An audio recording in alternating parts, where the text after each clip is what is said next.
My narcissistic mother-in-law broke into our house and stole our dog. Me, 32F, and my husband, 34M, have been together for almost a decade. We met in college and hit it off immediately. After graduation, we both landed decent jobs in our respective fields and eventually decided to get married. My husband's family has always been a bit unconventional.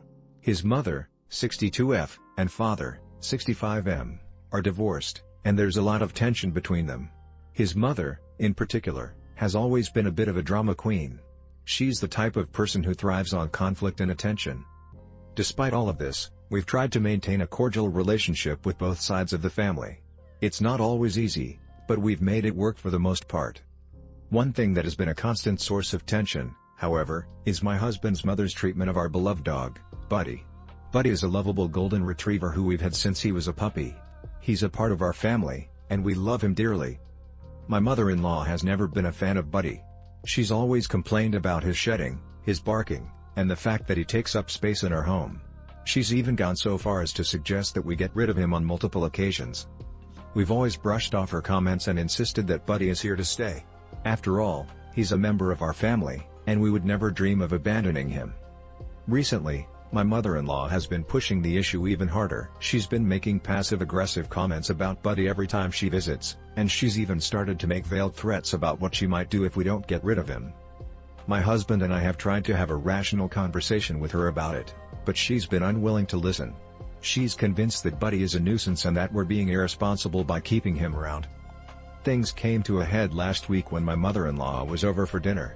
As usual, she started making snide comments about Buddy, and we tried to change the subject. But she just wouldn't let it go.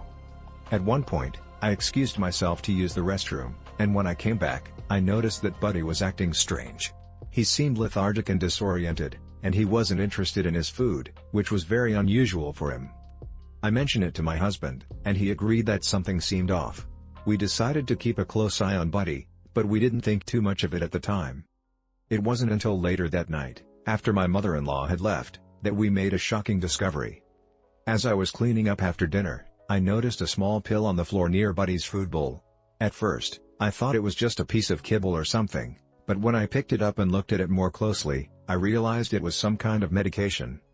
My heart sank as I showed it to my husband. We both knew immediately what had happened. My mother-in-law must have slipped something into Buddy's food while we weren't looking. We quickly called our veterinarian, who advised us to bring Buddy in right away. After running some tests, they confirmed our worst fears. Buddy had been drugged with a powerful sedative, likely in an attempt to make him seem more docile and well-behaved. We were horrified. How could my mother-in-law do something so cruel and reckless? Buddy could have had a serious reaction to the medication, and his life could have been in danger. As soon as we got home from the vet, my husband called his mother to confront her about what she had done. He was understandably furious, and the conversation quickly escalated into a screaming match. My mother-in-law denied everything at first, but eventually, she broke down and admitted to slipping the pills into Buddy's food. She claimed that she was just trying to calm him down and that she didn't mean any harm. My husband was livid.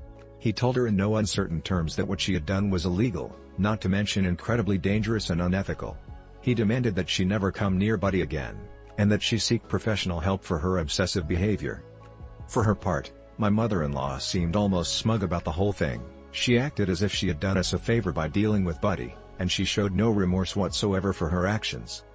After the initial confrontation with my mother-in-law, things only got worse. She refused to apologize or take responsibility for what she had done, and she even tried to turn the situation around on us, accusing us of overreacting and being ungrateful. My husband was livid, and I was just as upset. We couldn't believe that someone we loved and trusted could be so callous and cruel, especially towards our beloved pet. Over the next few days, we tried to reason with my mother-in-law, but she was completely unwilling to see our side of things. She insisted that she had done nothing wrong and that we were the ones being unreasonable. At one point, she even threatened to call the police and have Buddy taken away from us, claiming that we were unfit pet owners. It was a low blow, and it only served to further fracture our already strained relationship. As the days went by, the tension between us and my mother-in-law only continued to escalate. She would call and leave angry voicemails, accusing us of being ungrateful and disrespectful. She even showed up at our house unannounced a few times, trying to force her way in and see Buddy. We were at our wits' end. We couldn't believe that someone we loved and trusted could be so obsessive and irrational, especially over something as trivial as a pet. My husband tried to reason with his father, hoping that he could talk some sense into his ex-wife, but even he seemed powerless to stop her behavior. He apologized profusely for her actions, but admitted that he had no control over her. It was a frustrating and heartbreaking situation, and we didn't know what to do. We were torn between cutting my mother-in-law out of our lives completely and trying to find some way to repair the relationship. In the end, we decided that we needed to take drastic action to protect ourselves and Buddy. We hired a lawyer and filed for a restraining order against my mother-in-law, citing her erratic and threatening behavior. It was a difficult decision, but we felt that we had no other choice. My mother-in-law had crossed a line, and we could no longer trust her around our family or our home. The process of obtaining the restraining order was a long and arduous one, but eventually, it was granted. My mother-in-law was legally prohibited from coming within a certain distance of our home or contacting us in any way. We thought that this would finally put an end to the drama and allow us to move on with our lives, but as it turned out, it was only the beginning of a much darker and more twisted saga. In the weeks and months that followed, my mother-in-law's behavior only became more erratic and disturbing. Despite the restraining order, she would find ways to harass and intimidate us, often through anonymous phone calls or letters. She would leave threatening messages on our voicemail, accusing us of stealing her grandchild, we don't have any children, or claiming that she was going to have us arrested for animal cruelty. At one point, we even received a package in the mail containing what appeared to be a dead animal, although we couldn't be certain if it was real or not. It was a chilling and disturbing gesture, and it left us feeling scared and violated. My husband was beside himself with worry and guilt. He felt responsible for his mother's behavior, and he was constantly on edge, wondering what she might do next. As the situation continued to escalate, we began to fear for our safety and the safety of our beloved Buddy. My mother-in-law's behavior had become completely unhinged, and we had no idea what she was capable of. We beefed up security around our home, installing cameras and motion sensors, and we made sure to keep Buddy inside at all times. We also started carrying pepper spray with us whenever we went out, just in case my mother-in-law tried to confront us in public.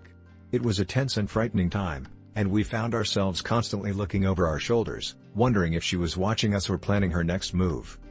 The stress and strain of the situation began to take a toll on our relationship, as well. We found ourselves arguing more frequently, and there was a palpable sense of tension and mistrust between us. We both knew that we needed to do something to stop my mother-in-law's reign of terror, but we were at a loss as to what that something might be. The breaking point came one night when we returned home from a date night to find our front door ajar and Buddy nowhere to be found. Our hearts sank as we searched the house, calling out his name and increasing panic. It wasn't until we checked the security footage that we made the horrifying discovery: my mother-in-law had broken into our home and taken Buddy. The footage showed her sneaking in through a back window, scooping up a terrified Buddy, and making her escape. We were devastated and furious, and we knew that we had to take immediate action. We called the police and reported the break-in and theft, but we knew that time was of the essence. Who knows what my mother-in-law might do to Buddy in her deranged state? We spent the next several hours scouring the neighborhood, knocking on doors and asking anyone we saw if they had seen Buddy or my mother-in-law. It was a frantic and exhausting search, but we were determined to find our beloved pet and bring him home safely. After a harrowing night of searching, we finally got a lead on Buddy's whereabouts. A neighbor had spotted my mother-in-law's car parked behind an abandoned warehouse on the outskirts of town, and they had heard what sounded like a dog barking. We immediately called the police and headed to the location, our hearts pounding with a mixture of fear and hope. When we arrived, we found my mother-in-law holed up inside the warehouse, holding Buddy hostage.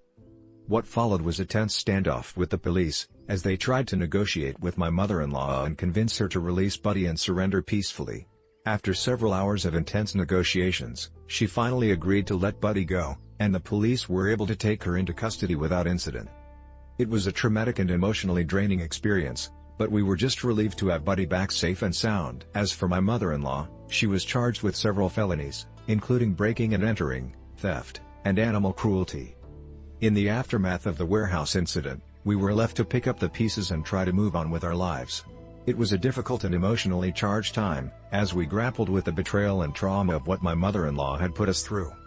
We attended her court hearings and testified against her, detailing the months of harassment and intimidation that had led up to her breaking into our home and stealing Buddy.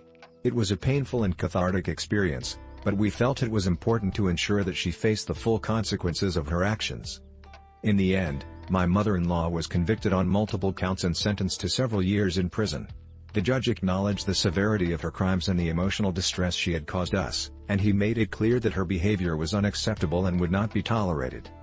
While we were relieved to see justice served, it didn't take away the pain and hurt that my mother-in-law had caused our family. We were left with a deep sense of betrayal and mistrust, and we knew that our relationship with her would never be the same again. In the months and years that followed, we struggled to come to terms with the emotional aftermath of what had happened. We attended counseling sessions, both individually and as a couple, to help us process the trauma and work through the complex emotions we were feeling. There were times when we felt overwhelmed by anger and resentment towards my mother-in-law, and there were other times when we were consumed by guilt and self-doubt, wondering if there was anything we could have done to prevent the situation from escalating to such extremes. We also had to deal with the lingering effects of the trauma on our beloved buddy. While he had physically recovered from the ordeal, he was clearly traumatized and would become anxious and skittish whenever we left him alone or took him to new places. It was a long and difficult road, but slowly, we began to heal and rebuild our lives. We leaned on each other for support and reminded ourselves of the love and strength of our bond, which had been tested but ultimately survived the ordeal. Looking back on the situation now, it's hard to believe that something so seemingly trivial as a disagreement over a pet could spiral into such a nightmarish and traumatic experience. But that's the insidious nature of toxic relationships and obsessive behavior. They can escalate and consume you before you even realize what's happening. While we will never be able to fully repair our relationship with my mother-in-law, or undo the damage that she has caused, we have learned valuable lessons about setting boundaries, recognizing red flags, and prioritizing our own well-being and the well-being of our family. We are more appreciative than ever of the love and loyalty of our furry companion, Buddy, who has stuck by our side through thick and thin. And we are grateful for the strength of our bond as a couple, which has been tested but ultimately emerged stronger and more resilient. If there's one thing we can say with certainty, it's that we will never take our loved ones for granted again, and we will do whatever it takes to protect them from harm, even if that harm comes from those who are supposed to love and care for us.